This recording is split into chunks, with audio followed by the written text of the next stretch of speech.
Women make up about half of the population, but underrepresented in elective office.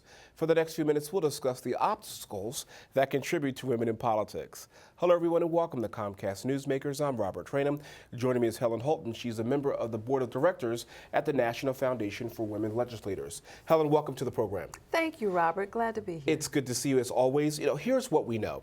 As I mentioned a few moments ago, women make up about half of the population when it comes to any major household decision, whether it's where the kids go to school, whether it's where the kids will live, whether it's the big household item.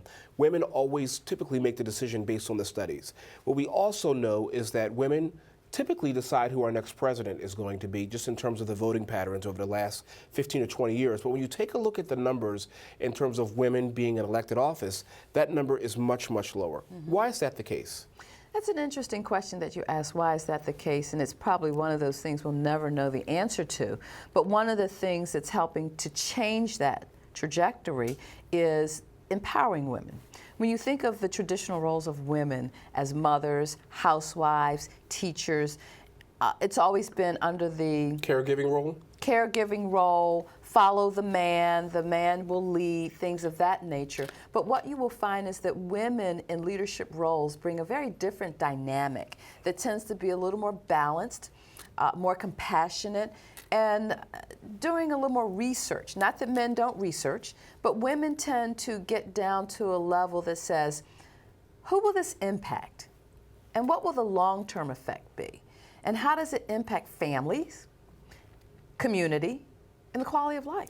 You know, Helen, it's interesting. I remember hearing a speech Senator Barbara Mikulski, Democrat from Maryland, said many years ago. She said, women really don't get involved in politics because they're involved in real issues. They don't have time to run for office. They're busy, making sure there's food on the table. They're busy just making sure that life is just working, if you will.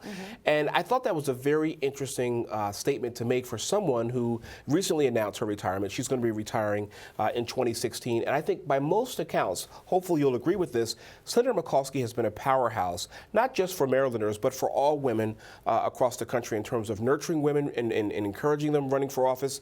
Secretary Clinton is on record as saying that Barbara Mikulski is and was a mentor of hers. Tell us about the Mikulski effect on women running for office. Well, it's real easy for me to do that.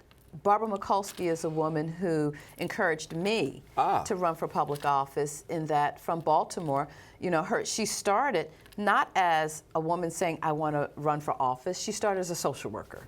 There was an issue about a major highway, I-70, coming through her community. And what she did was she organized and mobilized her neighbors to say, no, we don't want this in our community. From that, she was elected to the Baltimore City Council, where I currently serve on the Baltimore City Council. And for women, it's the best entry point for women tends to be at the local level. Sure. But once they get a taste of it and get comfortable with it and understand that they're able to do more for community, more to impact the quality of life, they then look at the state house or the federal government.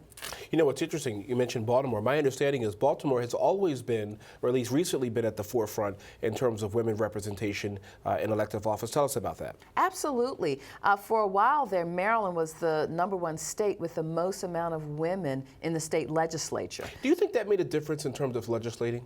Absolutely. Absolutely. I think that we were able to close the gap on issues around domestic violence, issues around health and health care, issues around education and childhood development, issues around violence. And so when you look at what it means to have these issues taken on, they benefit the whole of society. Sure. They support business, economic development, they support higher ed, they support primary education, all the things that make for a sound, progressive society.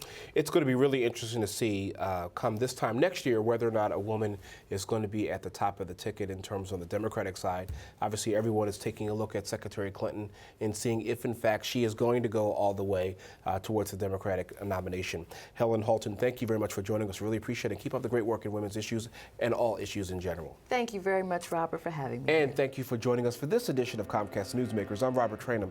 Have a great day. We'll see you next time. Bye-bye.